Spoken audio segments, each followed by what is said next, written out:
O ljudeh z motnjami v duševnem razvoju govori naša zadnja zgodba. Da po končanem šolanju največkrat ne dobijo službe, je dejstvo. No, v zavodu Janeza Levca v Ljubljani, kjer jih usposabljajo za življenje, so zato naredili korak naprej. Svojim varovancem so ponudili nabiranje izkušenj in zaposlitev. Že 2 leti v poletnem času v njihovem dijaškem domu deluje hostel. V njem dijaki s posebnimi potrebami opravljajo počitniško delo. Odpirajo pa tudi zaposlitveni center s pekarno, v kateri jih je 5 tudi že dobilo delo.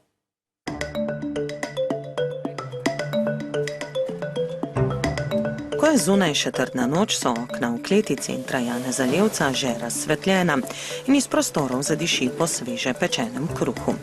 5 fantov z lažjo motnjo v duševnem razvoju je dobilo delo v njihovem zaposlitvenem centru z imenom Janez dela. Moj delovni dan poteka od 3:30 zjutraj do 11. Vzdušje tukaj je odlično. Smo ena dobra ekipa. Šef nam in tako skozi pomaga. Fajn je delati. Fantje pod vodstvom mentorja vsak dan spečejo 80 kg kruha in 100 kosov pekovskega peciva. Ob sredah pa še veliko več. Kruh razvozijo po vseh šolah, ki delujejo v okviru zavoda in k enemu zunanjemu odjemalcu. Malo bolj počasi se delajo, tako da zdaj pa smo tukaj, ne hitimo nikamor, vse lepo počasi delamo, umirjeno, brez kakšne napetosti. Ostali delavci, ki sem bil pa njih, so zelo hoteli, da se vse ne hitro naučim. In se nisem mogel učiti, ker imam pač težave z učenjem.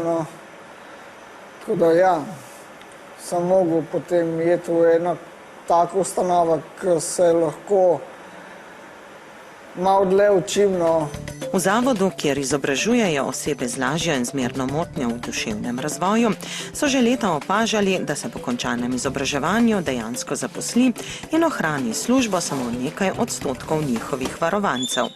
Ne dobijo neke dolgotrajne zaposlitve, poleg tega se dogaja, da so v teh zaposlitvah pogosto šikanirani, diskriminirani, da ne dobijo ustreznega plačila ali ga pa sploh ne dobijo. Tako da smo v bistvu nekako razmišljali, kaj lahko mi za njih naredimo, in v bistvu čisto iz tega ven, ker bom rekla, verjetno 90% naših dijakov obiskuje nižje poklicno izobraževanje za pomočnika peka, smo se nekako odločili, da bomo najprej štartali z njimi.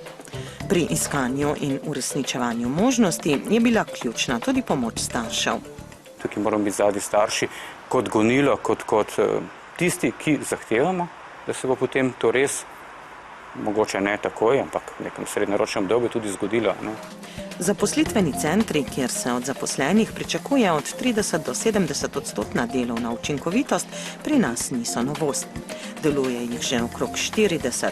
Eden od pogojev pa je tudi najmanj 5 zaposlenih. V zavodu so sicer še v postopku ustanavljanja, kar pa ni ovira, da ne bi fantje že mogli delati. Nekako računamo, da ko bomo ustanovili zaposlitveni center, bomo lahko pač kandidirali na razpisih in potem v bistvu tudi nekako pridobili določen dobiček, s katerim bomo lahko plačevali osebe na zaščitenih delovnih mestih. Že drugo leto pa je med poletnimi počitnicami njihov dijaški dom odprl vrata turistom. Hostel pri Janezu so vodili izključno njihovi varovanci pod vodstvom vzgojiteljev. Vsako leto ob koncu šolskega leta, ko so se otroci vračali v domače okolje, so prišli do mene in spraševali, kje bi lahko opravili počitniško delo. Seveda v želji, da bi nekaj zaslužili, tako kot vsi mladostniki, njihovi vrstniki. Ideja za odprtje hostla se je porodila med vzgojitelji. Pripravili so razpis delovnih mest, na katera so se dijaki prijavili, in pred odprtjem tudi izobraževanje za delo, ki ga je samostojno opravljalo 29 njihovih varovancev. Pri pripravi na delo smo dodali tudi nekaj angleških besed, ki so se jih morali mladostniki naučiti pred začetkom dela, ker to so v glavnem tujci, in nekaj osnovne komunikacije mora biti med njimi. David, ki malo bolje obvlada angleški jezik, pa je z gosti največ komuniciral. V bistvu mi je bilo zelo fajn, tako zelo lepo. pač ko uživam, kadar sem z gosti, kadar uporabljam angleški jezik, mi v bistvu zelo veliko bolj fajn, kot pač uporabljam slovenski jezik. Sicer pa so dijaki delali v kuhinji, jedilnici, pripravljali sobe in opravljali administrativna dela. Posebnost hostla pa je bil tudi slovenski zajtrk. Na policijo sem nosil prijave za turiste, pa sem porože po nageljčke hodil, ne? Pa sem pol turistima še avto prav, če je dohodil. Uspeh ni izostal. V hostlu je bilo vsak dan okrog 60 gostov.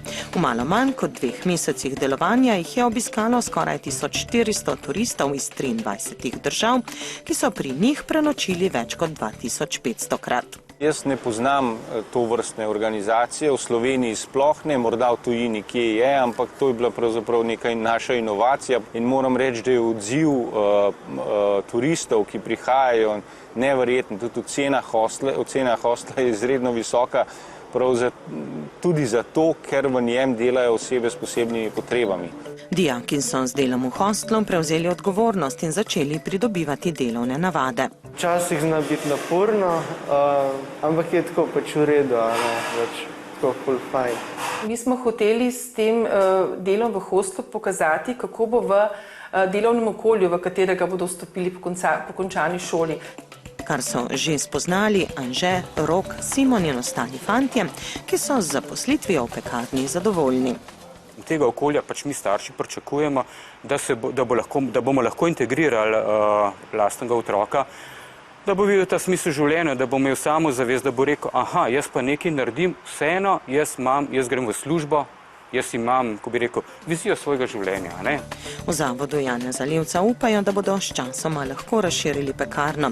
Hkrati pa že razmišljajo o novih dejavnostih, ki bi jih lahko opravljali v njihovem zaposlitvenem centru, da bi tako zaposlili čim več oseb s posebnimi potrebami, ki ne želijo živeti na obrobju družbe.